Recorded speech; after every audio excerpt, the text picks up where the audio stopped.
thank you for joining this session with our winners of the ACLS Open Access Book Prizes. I'm really delighted to be here with them and to have a conversation about their experiences with these projects and with open access more generally.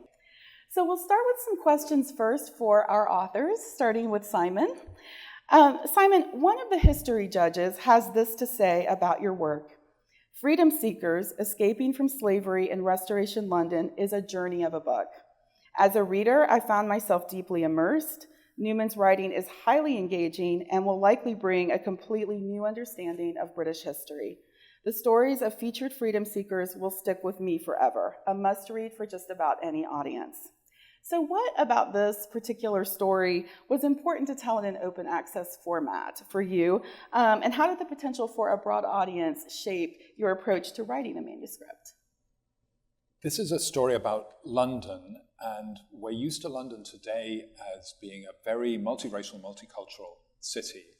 But if you take British history and English history in school, you tend to learn about London and British society as being essentially white until the post-World War II period. They were white societies, and that multiracialism, multiculturalism is something very new. Part of what I'm doing in this book is showing that that's simply not true, that London has long been a multiracial society. Not only that, slavery, which people in British schools tend to learn is something that happened over there on the other side of the Atlantic, and Britain's major role is in abolishing the slave trade and slavery. Very celebrational and very inaccurate history. So as I started exploring the histories of these enslaved people who were present in London and in England, in 17th century London, I realized that it was important, as I was working with members of the Black and South Asian community, because some of these enslaved people were South Asian, that this was part of their history that they didn't know about, just as most white British people didn't know about.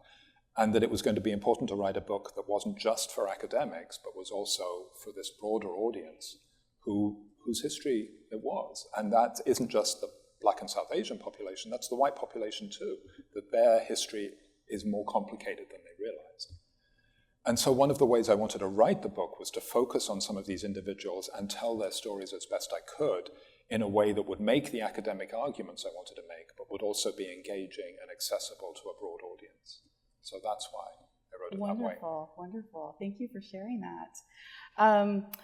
We'll move on next to Elsie Paul, who, as you know, is not here today. But we are very grateful to her for providing some brief recorded remarks for us today with the assistance of her grandson, Davis McKenzie. So let's hear now from lead author on As I Remember It, Elsie Paul. Hello, my name is Elsie Paul. My traditional name is ʔəʔəw. I come from Sliammon Nation on the coast of BC, and it's a beautiful place to live. I've lived here all my life. I grew up with my grandparents. My grandparents took me in as a 1.5-year baby, and I was raised by them. So I was quite immersed in the culture, the language. That's all I ever knew was the language. My grandparents did not speak a word of English.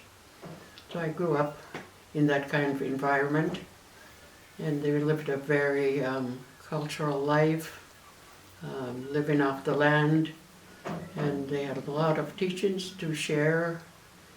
So I was always around the elders when I was growing up and watching their lifestyle and living with them in that kind of lifestyle.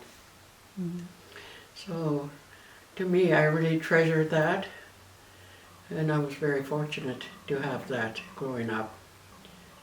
So that's where I come from, and living in this village of Sliammon, and just living off the land. So that's pretty much it, to share our life and our teachings. Because in our local school system, we never really had any kind of stories, or our neighbors, the non-native people, didn't know we existed, other than the fact that we're from the reserve, and that we had no connection. We were not allowed to go into town, go to the theater. It was against the law. So we're remote, we were isolated from the rest of the non-native people. So all of those things that come to light when I started working at the university here and talking about our culture. And that's when I was encouraged to, why don't you write a book? And of course I couldn't write a book because I don't have that level of education, formal education. So I had a lot of help putting the book together. How do you feel having your life story and the teachings now also on the internet and shared outside of our family? I think it's very humbling. I just feel grateful that and actually kind of surprised, and is that really happening? Did it come that far? So I'm really happy about that because I've had a lot of feedback that people really appreciate, especially around teachings, around loss, grief and loss, all of those things in there, in the book, that is really like a teaching tool for our young people that go through grief and loss. To me, that was really always important growing up, with the guidance from my elders, especially from my grandmother, and they held true to their beliefs, and that was the way to live, and just, sharing our culture, our teachings with the families, other families, and especially with my family, my children, grandchildren. So I feel we've all come a long way in exposure of our culture. Not only within my own community, but now it's come this far that it's out there. Yeah. And I'm grateful for that. And the odd letter here and there, I read your book and it's really helped me. I said, wow, isn't that something? Someone has lost a spouse or lost someone close to them and they're in a dark place, and grief and loss is very hard to overcome. And I get that kind of feedback and said, boy, it's worth it. I'm so glad. I'm really honored that someone has used the book to help them through a dark time. It's getting the message across, not only in my own community, but other places. And it's come this far, and I'm just very humbled by it. I'm so appreciative and touched, and that people would acknowledge my book, my story. I wish I had been there. I wish I was there, because I really appreciate it, and I would have loved to be there. But my story is there. That's my life. So I really do. I feel very humbled. Thank you very much for making it possible.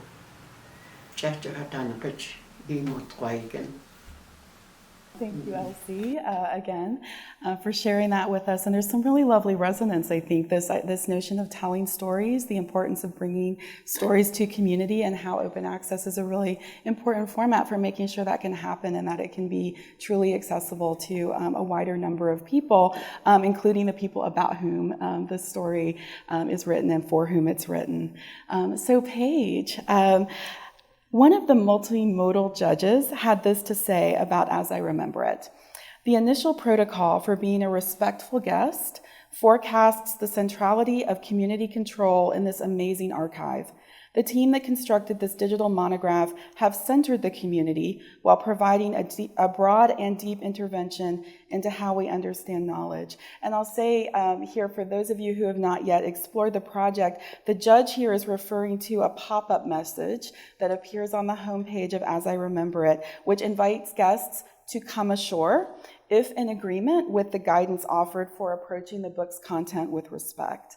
So Paige, can you share with us how Elsie Paul and the other co-authors, including yourself, used the multimodal format to balance the needs of the Sliammon community while also welcoming readers from outside that community?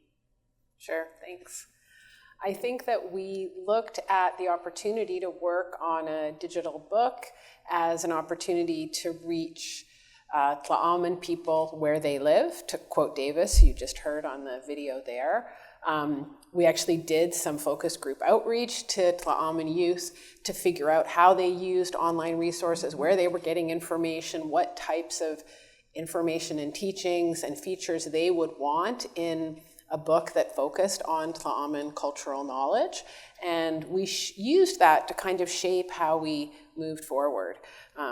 I was really thrilled to hear the reviewer talk about that feature of the book because it's very dear to my heart. And it is a way that we worked through the problem of the internet not being a safe place for Indigenous forms of knowledge in terms of ownership, respect, relationship between the knowledge holder and the so-called consumer or reader of knowledge. So we used that pop-up message to claim ʔəms sovereignty for this digital or virtual space where that book resides, and to let readers know that if they're entering the space of that book, they're entering ʔəms territory, and they've then agreed to abide by ʔəms rules around respect. And as you said, the pop-up message itself contains some information about what they're agreeing to, and then there's signals and signposts throughout the book to help readers understand what that is.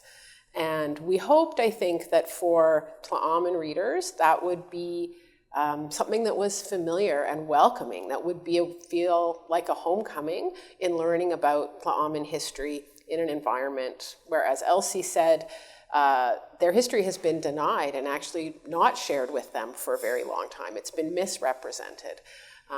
And we also hoped that for non-ʔəmes readers, it would create a kind of friction. Like, we wanted non-ʔəmes readers to be like, oh, this is surprising. I'm a little uncomfortable. And that, to me, as a scholar, is a way of opening up a space for a new kind of learning to sort of challenge their presumed relationship to what they might be acquiring or hearing when they approach the book. Thank you, Paige. Thank you so much for that. Emma, we'll switch now to talking about the publishing side. Again, this is a dual award. So each project was awarded, awards went to both the author and to the publisher of these open access books. So Emma, tell us about the open access program at the University of London Press. When and why did the press begin publishing open monographs? Because it's not a given. Sure, no, thank you. So the press has existed in a few different guises over quite a number of years, but the University of London Press name was reacquired back in 2019, and that's the moment the press was kind of repositioned as a predominantly open access publisher.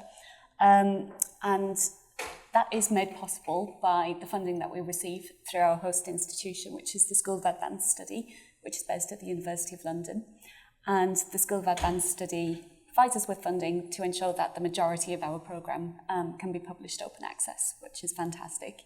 And we're really there to amplify the school's mission, which is to advance the humanities through the promotion and facilitation of humanities research, and really creating those conditions where excellent humanities research can thrive. And we're obviously a big part of that, I think. There's increasing evidence that open access books can have greater impact, reach larger audiences than traditionally closed access printed books. For instance, Simon's book has been downloaded 10 more times in its open access version than it has sold in printed copies, and that's only after 2 years of publication. That figure is going to exponentially increase as well. We're in the really happy position that we've published over 100 open access titles now, and we can publish approximately 20 books a year open access without charging any author-facing fees at all. We publish across the humanities disciplines, and over the last couple of years we've really spent some time in thinking about our areas of focus within that quite small number of 20 books a year, and have developed quite a new, exciting commissioning strategy. So some of the key areas that we're focusing on are starting to dip our toes into more experimental, multimodal digital humanities publications. So I'm very excited to be able to learn from Darcy and Paige's experience with their book at this conference. We're also publishing in human rights and social justice. And we'd very much like to start publishing more kind of quite key thought leadership titles on the value and future of humanities disciplines, which, I mean, it's come up a number of times at this conference already. We're in quite a difficult moment right now. And there is a lot of rhetoric, I think, probably on both sides of the pond, in the media, in politics, about what the humanities contribute to society. And there's this real need for rigorous, academically grounded research that shows, you know, the true value and advocates for the role of humanities in society. So we've got an exciting commissioning programme of titles on the way there. And I do just want to mention the New Historical Perspectives series that has been one of our series since 2019, and Sliammon was one of the founding series editors of this series. And it really bakes in a model, a very unique model of early career researcher support in that series. So the authors in that series are first-time authors, early career historians, and through the editorial board support, they receive a mentor throughout the whole of the writing process, and an author workshop at the end of the publication process, at the end of the writing process, before the book goes into production, which, you know, is a level of support that is quite unique, I think, compared to most publishing processes. So we're very much kind of looking at that research training and research support as part of our mission at the press as well. So that's just a flavour of what we're working on at the moment. But yeah, thank you. That's wonderful, Emma. And I have to say, it's very exciting to hear another press sort of venturing into the multimodal territory. There are very few that are willing to take those kinds of projects on at the moment. So that's very exciting to hear, and a lovely segue into speaking with Darcy, who has already done it with this project with As I Remember It.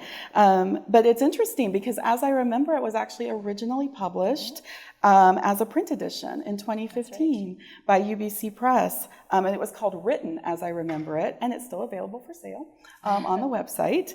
But tell us about the RavenSpace initiative first, and then why did you decide to adapt this particular book for the inaugural publication in RavenSpace? Thank you. RavenSpace was designed to respond to the needs and expectations of both audiences and community-based research. So community-based research is co-designed and co-produced. It's partnerships between Indigenous communities and university scholars. And it's a collaborative way of working. It's also a form that generates knowledge in lots of different forms, different cultural forms of expression, philosophical and intellectual traditions that are being brought together. And so in publishing, we needed to find a way to not try to funnel all of that into an overprivileging of the text or the single author model. So RavenSpace was designed both as a process that could support the collaborations and relationships of research and extend those into the publishing process so that decision-making could rest still with the community partners and can be recognized for the diversity of roles as knowledge holders, as elders, and others who are essential to bringing this knowledge forward. And in doing so, we needed to make use of the new media, the technologies that were part of these projects, and that also we could start to see being possible for publishers to use. So we're taking what we know, and it's this deep infrastructure that we have in publishing, and expanding it, bringing in web capabilities, bringing in community and collaboration. And so when we met for my first meeting was with Paige and with Davis McKenzie, The starting point was those relationships and the team to work with. Elsie Paul, a remarkable woman, highly regarded, respected in her community, who had a very clear vision and story to tell and a purpose for publishing. Davis McKenzie, with a background in communication, who understood audiences and new media and a way of what it would take to move from a life chronology story to big themes that different audiences could access, and an understanding that he, as a ʔəms younger generation, is elsewhere, isn't always on territory, and needs to access this. So no matter where. So there was this deep understanding of an audience need among ʔəms and outside. We have Paige as a scholar who had methodologies of history, who had resources, who had also an understanding of the institution. We were going to do something new, and everybody was willing to learn and figure things out together, and maybe not always know the clear way forward. But we needed people who were from different parts of the world, and Paige was able to offer that. And then there was Harmony Johnson, who had done the original work with Elsie. And so the relationships were there, the skills were there, that desire was there, and that's crucial. And then for the publication itself, in a way it was digital before it was print. It's an oral history. It started with audio. It started with video.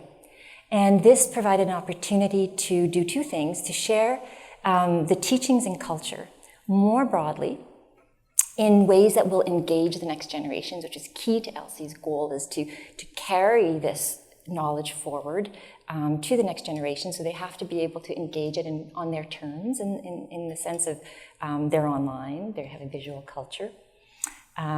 There's also been a fragmentation of history. And so there's institutional records that have a picture of what ʔəms life is like, but there's family albums that are very rich. We also brought in drone footage of the territory to show healing places, to show what a clam digging site is. And so being able to kind of correct that record of separating what's held in the institution to what the public records are as local records, regional records, and broader records. And so being able to bring these together is one of the advantages of the multimodal work. So this wasn't about enhancing or adding extras. This really was a form of communication to fulfill those goals.